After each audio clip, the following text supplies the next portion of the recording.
Ahí está, estamos grabando. Entonces, empezamos segundo cuatrimestre, clase número 14 de macroeconomía, primera parte de la clase número 14, y empieza el módulo 3 del programa, que es el dinero y su relación con el mercado real. ¿Por qué digo el dinero y su relación con el mercado real? Porque todo lo que tiene que ver con el dinero, la cantidad de dinero que se emite, lo que después vamos a llamar oferta monetaria, la cantidad de dinero que hay disponible para las transacciones, para pagar, para cobrar. Todos los flujos de dinero son flujos monetarios. Mientras que el Producto Bruto Interno, la demanda agregada, son flujos reales, porque son flujos de cosas y de servicios. Entonces vamos a ir distinguiendo lo que son flujos reales en la economía, por ejemplo, el Producto Bruto Interno, la demanda agregada, la oferta agregada, flujos reales de flujos monetarios. Y hoy, y también la clase que viene, vamos a hablar especialmente de lo monetario, del dinero.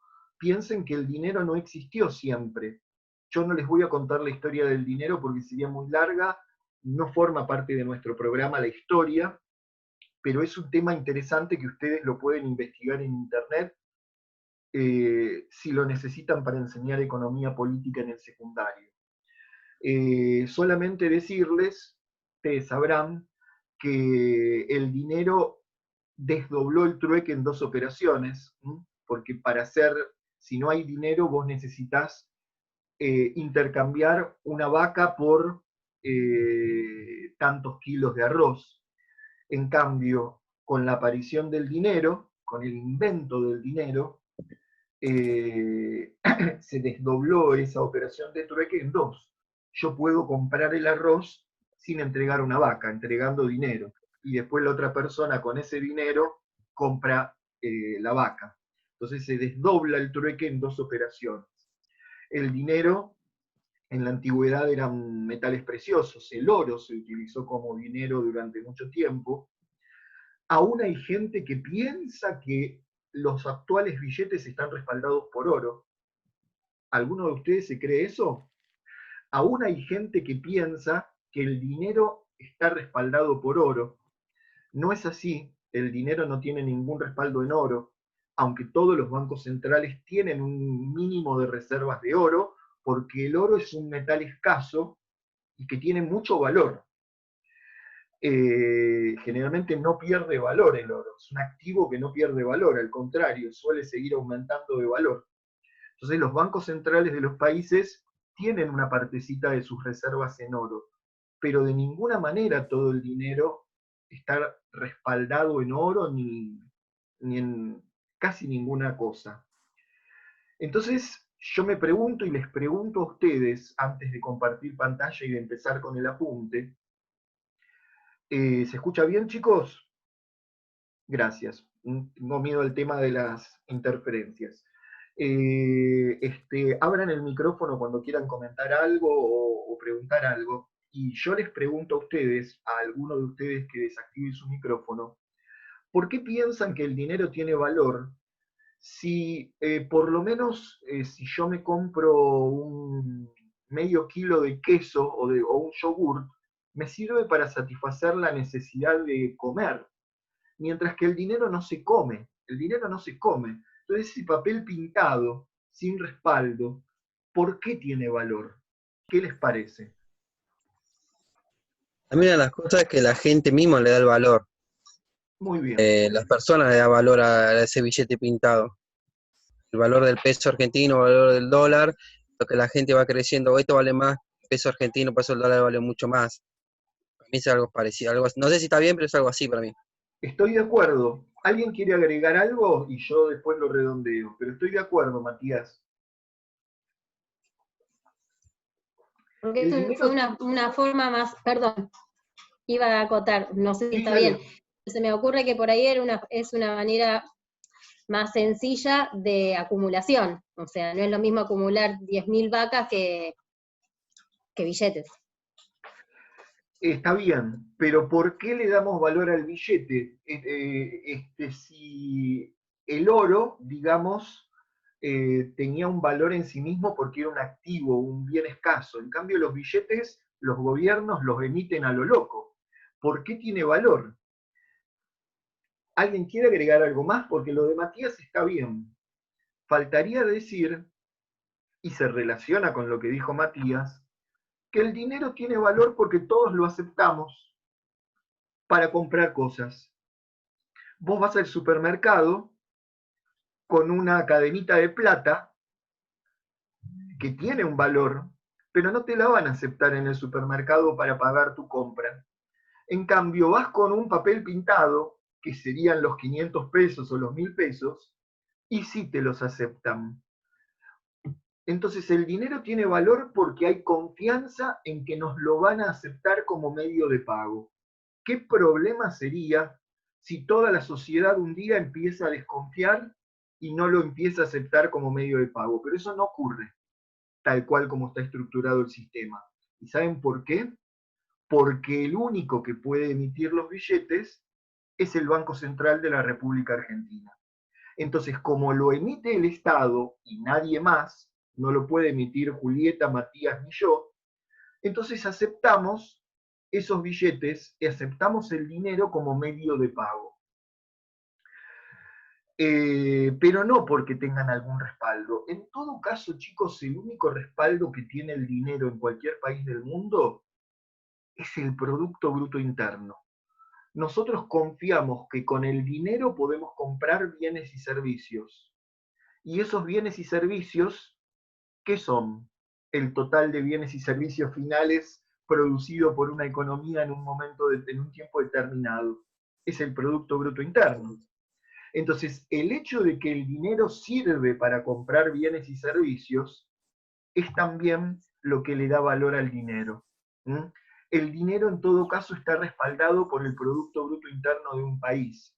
Y la emisión de dinero que haga un país, de la cantidad de dinero que haga, tendría que estar relacionada con lo que produce ese país, porque el dinero sirve para comprar lo que produce ese país. Les comparto el apunte que ustedes tienen.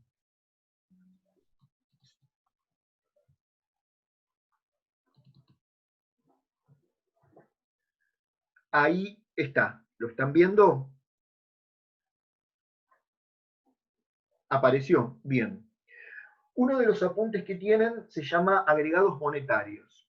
Les cuento también, chicos, algo muy breve y llamamos al apunte, que los billetes, los primeros billetes que se emitieron sí que estaban respaldados por oro. O sea, las personas depositaban en el banco oro y el banco les emitía a cambio los billetes. Entonces las personas ya no iban a buscar el oro para pagar, sino que utilizaban los billetes como medio de pago, pero el billete estaba respaldado por oro. Eso se llamó patrón oro, la época del patrón oro, cuando realmente los billetes estaban respaldados por oro. Se termina cuando, en 1945, cuando termina la Segunda Guerra Mundial, y Estados Unidos es el gran triunfador de la Segunda Guerra Mundial, se hizo un tratado que se llamaron Tratados de Bretton Woods, para el que después le interese buscarlo, Tratado de Bretton Woods, donde se estableció cuál iba a ser la moneda de cambio internacional. Muy brevemente les cuento que ahí Keynes representaba los intereses en esa reunión, representaba los intereses de Gran Bretaña. Keynes asesoraba al gobierno británico y llevaba la postura de que el dólar no tenía que ser la moneda de cambio internacional, de que tenía que haber una canasta de monedas, porque aceptar que el dólar, como pretendía Estados Unidos, se convierta en la moneda de cambio internacional, le iba a dar hegemonía a Estados Unidos. La postura de Keynes perdió. Un poco después falleció Keynes.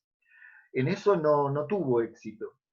Y el dólar se convirtió, con ese tratado de Bretton Woods, con la creación del Fondo Monetario Internacional y de todo eso que conocemos, el dólar se convirtió en la moneda de cambio internacional. Pero lo que prometieron los norteamericanos, Estados Unidos, es que el dólar iba a seguir respaldado por oro. Entonces, los demás países iban a juntar reservas en dólares, no en oro, sabiendo que el dólar sí tenía respaldo en oro. ¿Me siguen más o menos? Por ejemplo, qué sé yo, la moneda, la peseta era la moneda de España o de Italia, se me hizo una laguna. Peseta de España. De España, bueno. Peseta de España. España emitía pesetas entonces. La peseta no tenía que tener respaldo en oro, pero tenía que tener respaldo en dólares. Estoy hablando a partir de 1945. Sabiendo que el dólar que emitía Estados Unidos sí tenía respaldo en oro, en la Reserva Federal de los Estados Unidos. Pero el patrón oro lo terminó de romper el presidente Nixon en 1971-73, cuando unilateralmente, sin pedirle permiso a los demás países que habían firmado ese tratado, decidió que como necesitaba emitir muchos billetes, el dólar ya no iba a tener más respaldo en oro. Y desde ese momento, desde la década del 70 hasta hoy, no existe más el patrón oro. Los billetes de ningún país del mundo están respaldados por oro. Por lo tanto, los billetes son fiduciarios. Yo dije papel pintado, que es un término no académico. El dinero es no convertible. Esa es la palabra. El dinero en la actualidad es dinero no convertible. No podemos ir a pedirle al Banco Central que nos cambie el valor del billete por moneditas de oro, porque el Banco Central no tiene ninguna obligación de tener oro depositado para respaldar esos billetes. Pero empecemos a ver algunos conceptos que son los que nosotros vamos a tener que utilizar y conocer muy bien. Primero, dijimos que en la actualidad, en todos los países del mundo, el único banco que puede emitir los billetes y las monedas es el Banco Central de cada país. En el caso de Europa, tienen una única moneda, la Unión Europea, y hay un Banco Central de toda Europa. En nuestro caso es el Banco Central de la República Argentina. Se llama base monetaria, como dice el apunte, al total de billetes y monedas que emite el Banco Central. Total de todos los billetes y monedas que emite el Banco Central. Pero dice la definición, tanto los que están en circulación, o sea, en poder del público, como el dinero en efectivo depositado en los bancos. Para hacerlo más fácil, y díganme si se entiende claramente, base monetaria es todos los billetes y monedas que emitió el Banco Central. Pero una parte de esos billetes y monedas están en circulación entre nosotros. Eso se llama en poder del público. Y otra parte de los billetes y monedas, nosotros los hemos depositado en algún banco. Hemos ido a un banco a abrir una caja de ahorro, una cuenta corriente. En realidad es solo una partecita de los billetes y monedas lo que está en circulación en poder del público. Ahora, hay el Banco Central. El Banco Central tiene total control sobre la oferta monetaria, porque el Banco Central decide cuántos billetes y monedas va a emitir, puede rescatarlos, puede destruirlos, puede emitir más, esto lo hace todos los días. O sea, cuánto va a ser la base monetaria lo va a decidir el Banco Central. Y son decisiones de política monetaria. Recuerden, chicos, que nosotros habíamos hablado de dos políticas económicas. La política fiscal, que está a cargo del ministro de Economía de un país, y que se refiere a cuánto recauda de impuestos, y con esos impuestos cómo hace el gasto público. Eso es política fiscal. Y ahora vamos a empezar a hablar de política monetaria, que es muy diferente de la política fiscal, porque la política monetaria la decide el Banco Central, no el ministro de Economía, aunque actúen en forma coordinada. Y el Banco Central es el que decide cuánto dinero va a emitir. Pero además, regula a todo el sistema bancario. El Banco Central es un banco que no recibe depósitos del público. Yo no puedo ir a abrir un plazo fijo al Banco Central. Y tampoco le otorga préstamos al público.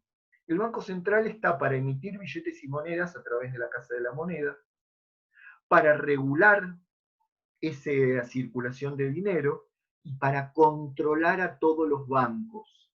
Regula todo el sistema bancario de bancos privados y estatales. ¿Qué pasa? El dinero no es solo la base monetaria. Cuando yo después voy a un banco y deposito dinero, atención a esto, cuando después voy a un banco y deposito dinero, ese banco, si abrió una cuenta corriente, me da una chequera. ¿Se entiende? Y con esa chequera yo empiezo a emitir cheques y a pagar. Y ese cheque la otra persona lo puede endosar a otro. Entonces resulta que en la economía actual no es solo la base monetaria, o sea, los billetes y monedas que emite el Banco Central, lo que usamos como medio de pago. También usamos las chequeras como medio de pago, y las tarjetas de débito y tarjetas de crédito. Entonces, hay un dinero primario, se va a llamar, que es el que emite el Banco Central, la base monetaria, y hay un dinero secundario o bancario, que básicamente son las chequeras que emiten todos los bancos. El Banco Central es el único que puede emitir dinero primario, billetes y monedas. Pero todos los bancos emiten dinero secundario, porque las chequeras son dinero secundario, y sirven como medio de pago. Si sirve como medio de pago, es dinero. Entonces, ahí vienen 3 agregados monetarios, hay más de esos 3, pero 3 agregados monetarios que vamos a definir para empezar a entender el tema.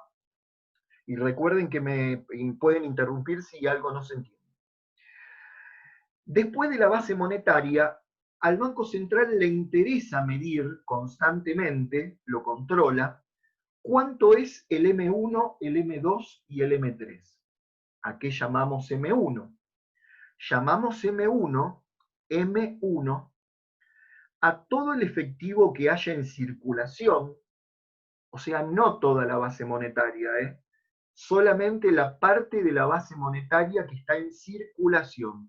Recién habíamos dicho que la base monetaria, una parte está en circulación y otra parte está depositada físicamente en bancos.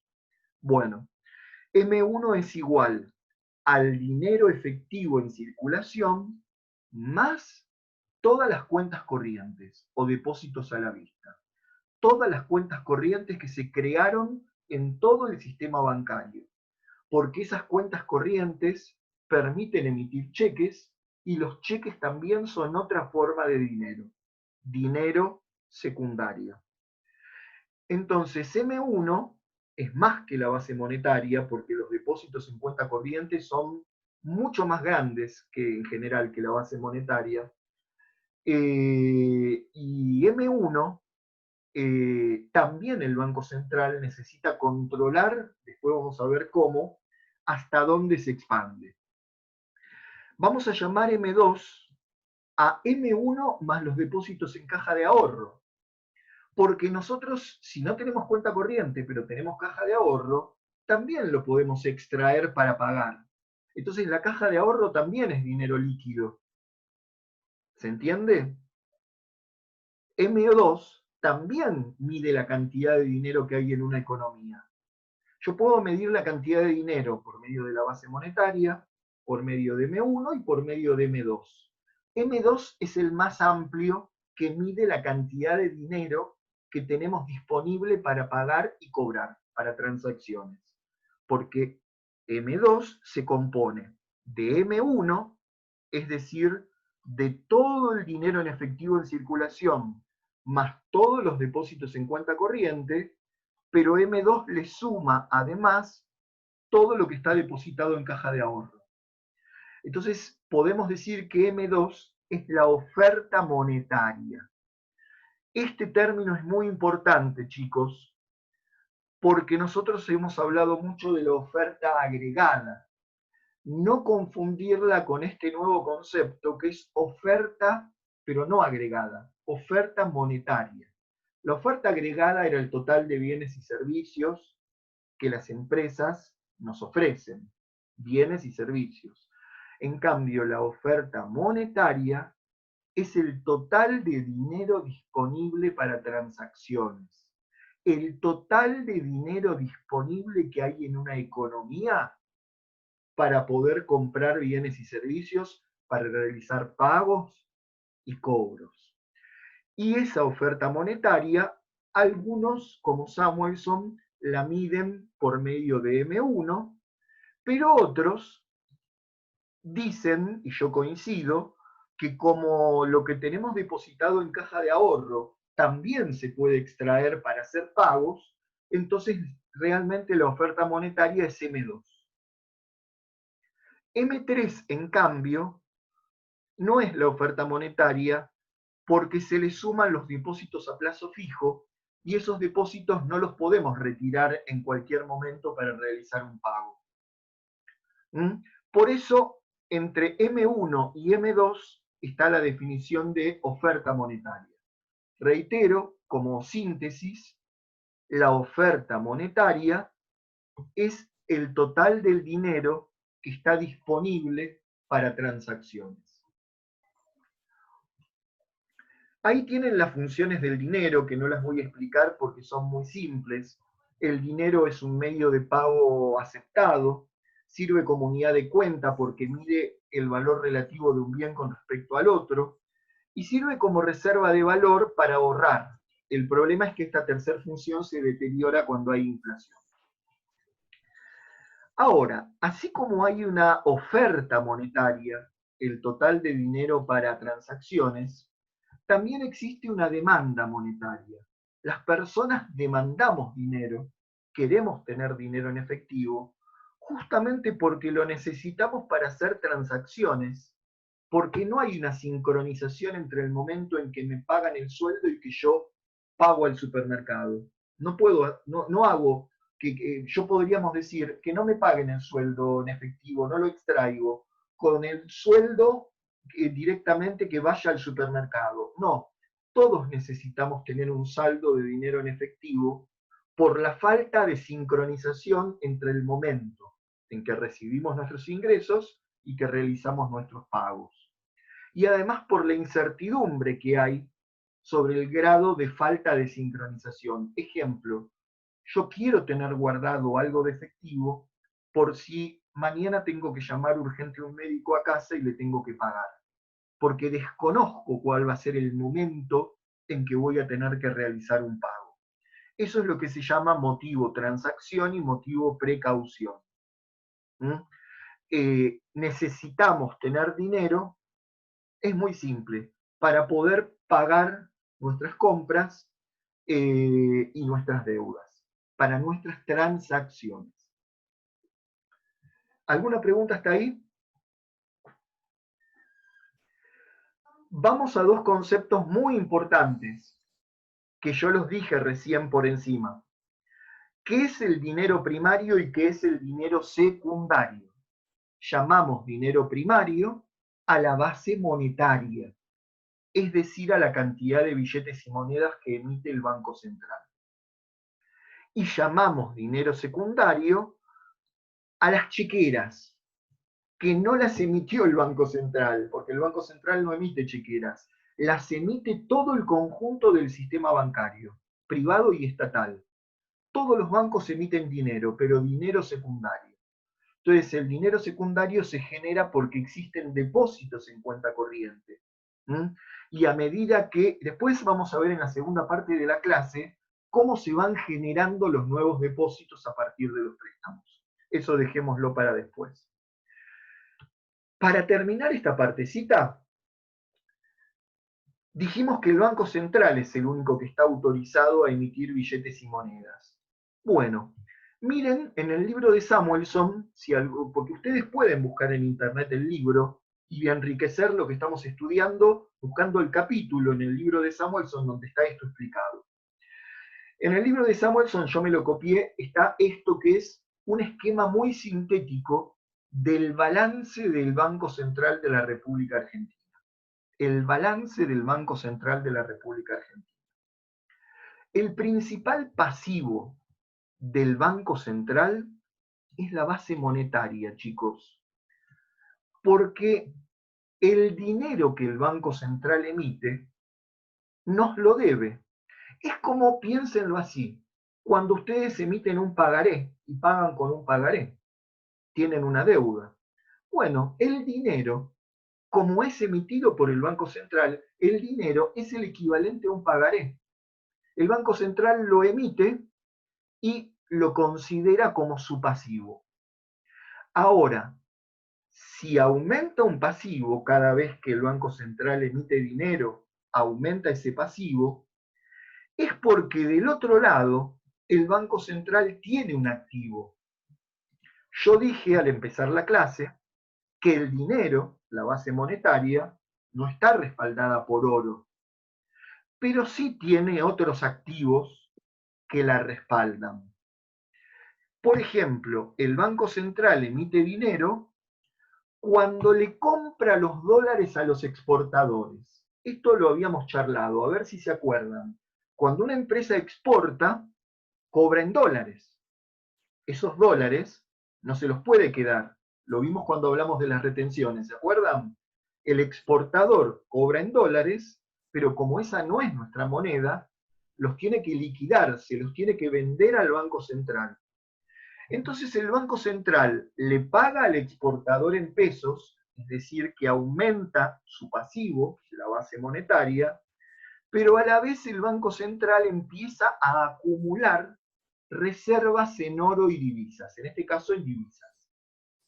Entonces, las reservas en oro y divisas, que no alcanzan para respaldar la base monetaria, vuelvo a repetir, la base monetaria no tiene por qué estar respaldada en oro y divisas, pero una partecita sí. Cada vez que el Banco Central le compra dólares o euros u otra divisa a los exportadores, aumenta el activo del Banco Central, específicamente la cuenta o el rubro reservas en oro y divisas. Y del lado del pasivo aumenta la base monetaria porque emite dinero para pagarle a los exportadores esos dólares. ¿Se entiende? ¿Sí? Entonces sigo. El Banco Central también le compra títulos públicos al Estado Nacional, porque el Estado Nacional emite títulos públicos para endeudarse, los puede comprar cualquier banco, pero también los puede comprar el Banco Central. Cuando el Banco Central compra estos títulos públicos, también puede emitir dinero para pagárselos al Estado Nacional. Y de alguna manera le está prestando plata al Estado Nacional para financiar el déficit fiscal. Recuerden que los títulos públicos son títulos que solo puede emitir el Estado. Cuando el Estado Nacional emite estos títulos, si el Banco Central los compra, aumenta su activo, pero también aumenta su pasivo si emite dinero para pagarle los títulos al Ministerio de Economía. Y eso le sirve al Ministerio de Economía para recibir ese dinero y financiar una parte de su déficit fiscal, lo que no pudo financiar con impuestos. Y por último, el tercer activo del Banco Central son los redescuentos, que son los créditos o préstamos que le otorga a otros bancos. El Banco Central no le presta plata al público, a ninguno de nosotros, ni a ninguna empresa. Para prestar dinero a una empresa están los bancos comerciales, los bancos comunes. Pero el Banco Central sí le otorga préstamos o redescuentos, se llama, al resto del sistema bancario cuando los bancos tienen un problema de liquidez. Entonces, ahí también aumenta su activo y si emite dinero para transferirle a esos bancos esa liquidez, entonces está aumentando su pasivo.